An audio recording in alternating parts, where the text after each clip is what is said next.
Hello, and welcome to another video of the series Salesforce Automation Testing. In this video, we'll be talking about what Selenium locators are and what is their significance. So before starting, let's have a look at the key topics that we'll be discussing. So as you see on the screen right now, first of all, we'll be talking about what are locators in Selenium. Secondly, we'll be talking about type of locators in Selenium. Thirdly, the syntax and example of these different types. And the best part is that we'll be giving the practical examples on an actual Salesforce page or an application. And lastly, we'll be seeing when to use which type. There is, of course, if there are different categories of a topic or of a concept, then it depends on the situation on how to use that particular category. Cool. So these are the topics that we'll be discussing in this video. Anywhere you feel that you have a doubt or a question, please stop the video and feel free to question in the comments. Right. So let's start. And before starting, the most common dialogue that everybody uses: if you like the content, please share and subscribe, and do like the video as well. So it motivates us to create new and relevant content for you. So yeah, without any more ado, let's start. So locators are used to select desired element like text box, button, etc. on a web page. This is a definition, right? You see this text box, you see this button. Locators are used to select a desired element. This is definition. That's fine. But what it actually means is, let me take you to the login page of a Salesforce DevOps. This is how it looks, right? And what is the significance of locators? Now, as you might have figured it out till now, that locator basically means locating an element, right? So, and why was the concept of locators required? So, what is the concept of automation testing? It is basically that you are asking the system to go ahead and perform the actions for you. So, for example, if you are a manual tester, so what you'll do is you'll go ahead and you'll say, you know what, ABC dot tyu.com or .in is my username, and so is my password, and I'll log in and I'll validate whether I was able to log in or not. That is how you do it manually, right? Now in automation, you're doing the same steps. You're doing the same steps, but it is just that you ask the system to do it on your behalf. So you take the help of Selenium WebDriver, a binding programming language. You tell a particular set of commands to the system that, you know what, go ahead and input this data in username field, input this data in the password field, and click on the login button, right? This is what you do. So basically, when a system is enacting you in testing, that is what is automation testing, right? Now, as a human, you know that this is the username field, this is the password field, but the system doesn't. So you need to provide an address to the system. So, and you tell the system that, you know what, so and so is the location of the username. Go ahead and input the data in the username field. So and so is the location of the password input box. Go ahead and put the data, and so on, right? So this is the concept of automation testing, and this is why the need of locators arose, right? So I hope that you've understood the concept of Selenium locators well now. So moving to the next topic, and of course all of these are correlated, but I'll be talking. I would like to talk about these topics in a serial wise manner, so even you get a gist of what is happening step by step, right? So let's go on to the next topic, which is type of locators, right? So with the help of these locators, you can go ahead and locate an element on any element on the web page. So this can be done in numerous manners.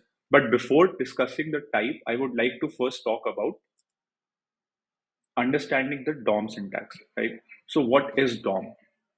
It is basically document object model. That is all fine. But what it actually is, so this web page is consisting of n number of elements, right?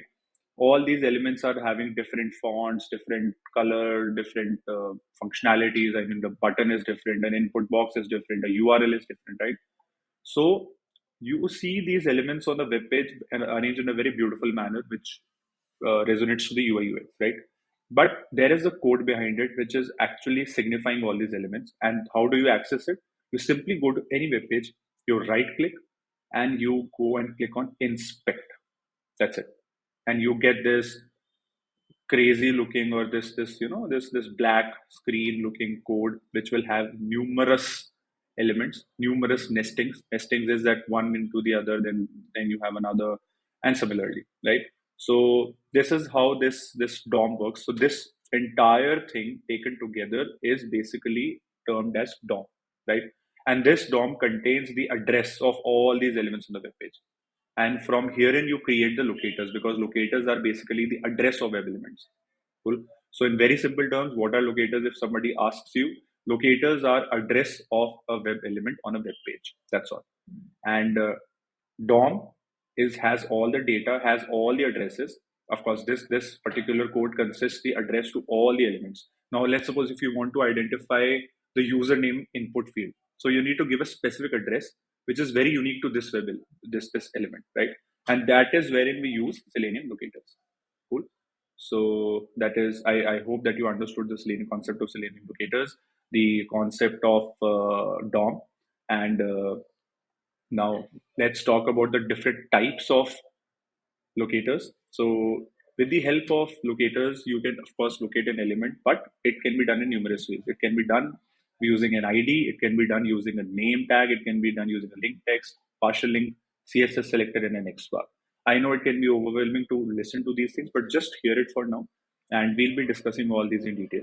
But before actually telling you how to write down a locator in your script, I would like to go ahead and I would like to show you an actual execution of automation happening. Cool. So let me take you to the ID. Forget it, ignore with the code and everything. That's okay if you do not understand it. I just want to tell you that what I'm going to do is I'm going to navigate to login.salesforce.com. I'm going to select the username field and I'm going to input the data, that is hquarter500test.com, which is the username.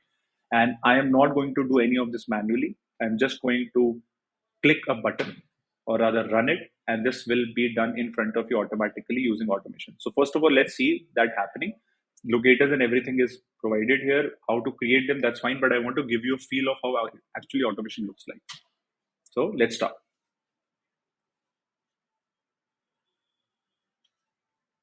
So of course it might take some time because of course the system is starting and everything.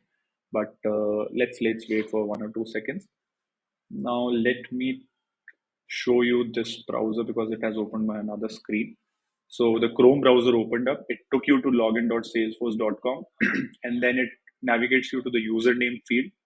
And from here in, what you will see is that the system will be, I am not doing anything. The system will go ahead and input the username that we saw. So let's wait for some time because sometimes the loading issues are there and all these things. So that is why we've handled and put some wait. The concept of wait is something we can discuss later. But for now, just have a look. I just want to give you a feel of how actually automation testing or test execution happens. So yeah, I'll pause myself.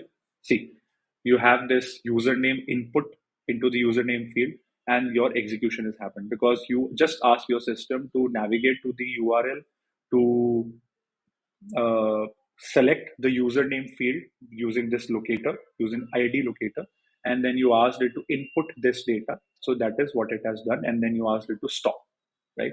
So let's stop the execution, and you have seen how automation actually works like, right? Now, talking about these types in practical, that is showing you an examples and everything. What I'll be discussing it in the next video because I believe that too much lengthy videos will distract your concentration. So for now, just wanted to discuss these topics. Wanted to give you a feel. Wanted to talk to you a bit about locators. We have seen the type. In the next video, we'll be actually going ahead and writing these locators, and we'll be putting them on execution, and these locators will be written in a manner that you see on the screen right now. We'll be discussing ID locator, we'll be discussing CSS locator, we'll be discussing link text locator, and so on, right? So I hope that I see you in the next video, and I hope that this video was helpful in for you to understand the concept of locators. Because see, always make sure that you get the gist of the topic. Just writing down locators is not enough. If you do not understand the significance of why this concept arose, uh, you might become a good estate, but you'll never become an excellent estate. So you have to have a very good grasp on all the topics and the logic behind it as well. So that is my attempt, and I hope that it was helpful to you. Again, any questions, please feel free to comment, and see you in the next video, wherein we'll be going ahead and implementing the actual different types of CSS selectors. Cool. So yeah, See you soon. Bye bye.